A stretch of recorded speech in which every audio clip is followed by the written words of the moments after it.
یہ میں ہوں، یہ آڈینس ہے، اور یہاں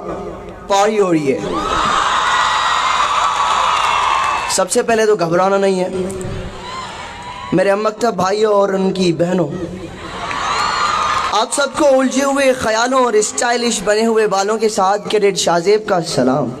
لے کے آیا ہوں یہ پیام، میرے بالوں کی طرح میری سوچیں بھی پریشان، گر الٹا سیدھا بول دوں تو نہ ہوئیے گا حیران، کیونکہ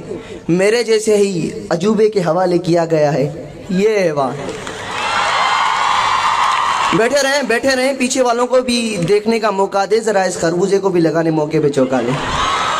جی تو اسٹائلش بالوں سے مراد یہ بچے کچھ بال ہیں جو اصل خوبصورتی کا کمال ہے۔ بھائی کیڈٹ بننے کا اور کوئی فائدہ ہو نہ ہو، لیکن ایک بات ضرور ہے کہ بال مختصر ہو جاتے ہیں تاکہ اسٹاف نامی دشمن ان پر دست درازی نہ کر سکے، اور ہم تو ہمیشہ ہی حالت جنگ میں رہتے ہیں، بالوں کی کٹائی سہتے ہیں اور نائی نامی ظالم کسائی سے چھپتے رہتے ہیں۔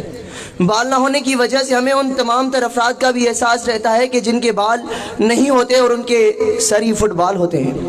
نہ تو میں کبھی ان کو ان کے بال نہ ہونے کا تانا دیتا ہوں اور نہ ہی ان سے کنگھی مانگ کر ان کو شرمندہ کرنے کی کوشش کرتا ہوں، کیونکہ بس اسی طریقے سے ان کے ساتھ ساتھ اپنی عزت بچانے میں بھی کامیاب ہوتا ہوں۔ پھر سن کے چرچے حسن کے خوب نصیب کو ٹٹولتا ہوں کہ ہو گئی کیسے میری یہ سوچیں بھی ننگی، تمہارے پھپھا وہ گنجے والے جو لے گئے تھے ادھار کنگھی، مہینہ ہونے کو آ گیا ہے نہ اس نے دتی نہ ہم نے منگی۔ علی وقار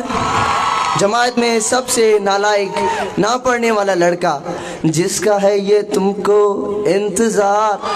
میں ہوں نا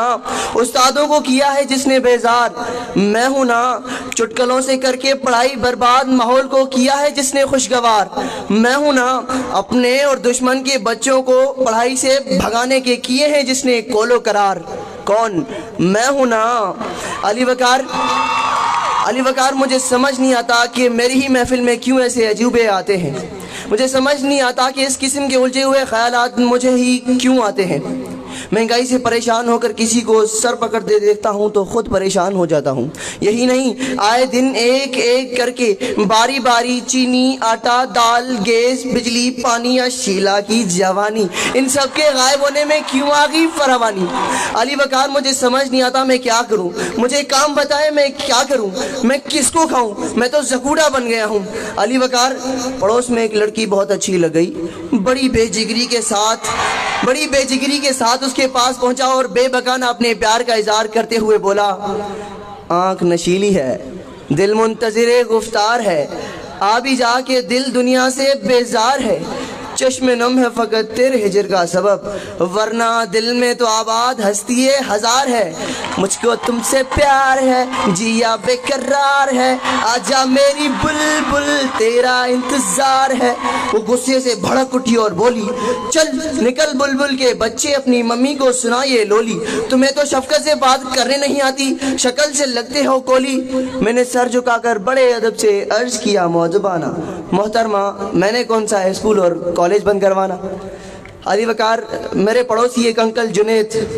جو گھر کے کام کاج کرنے میں بڑی مہارت رکھتے ہیں، مثلاً برتن دھونا، وقت پر کھانا پکانا، جھاڑو اور پوچھا لگانا، آفس کے بعد فارغ اوقات میں اپنی بیگم کے پاؤں دبانا۔ ایک دن پاؤں دباتے ہوئے انہوں نے کام سے تھوڑی رعایت طلب کی کہ انہیں کسی کام سے جانا، کہ اچانک شیرنی کی دھاڑ کے ساتھ دھڑام کی آواز آئی، زور کا جھٹکا ہے زوروں سے لگا۔ شادی شدہ افراد تو سمجھ ہی گئے ہوں گے، شادی بن گئی عمر قید کی سزا۔ علی وقار ایک دن سر نے کہا کہ بھائی دیکھو کیا عجیب عنوانات دے دیے ہیں، شاید جناب والوں کو ہے گلا تمہارے کلام سے، بھلا یہ کیسا عنوان ہے تقریر کا، اب کام چل رہا ہے صرف .com سے۔ تو میرے منہ سے بے ساختہ نکل گیا، سر کام تو صرف ہی سے چل رہا ہے، جس پر سر غصہ ہوئے اور مجھے جماعت سے باہر نکال دیا۔ سر کھجاتا ہوا جب جماعت سے باہر نکلا تو کلاس کے کہکہوں نے یہی خیال دیا، میری سوچیں بھی پریشان میرے بالوں کی طرح، محفل بھی ہے ابھی ناتمام میرے خیالوں کی طرح ڈر ڈر کے گلا کرو ذرا محفل نو میں ساتھیوں کہ آنے والی جتی میں اونچی ہوگی اڑان میرے خیالوں کی طرح میری سوچیں بھی پریشان میرے حوالوں کی طرح میری سوچیں بھی پریشان میرے بالوں کی طرح سامعین خواتین حضرات مجھے برداشت کرنے کا شکریہ کیونکہ یہ کام تو میرے گھر والوں نے بھی سر انجام نہیں دیا اسی لیے قدرت نے مجھے کریڈٹ ہے کیا اچھا چلتا ہوں دعاؤں میں یاد رکھنا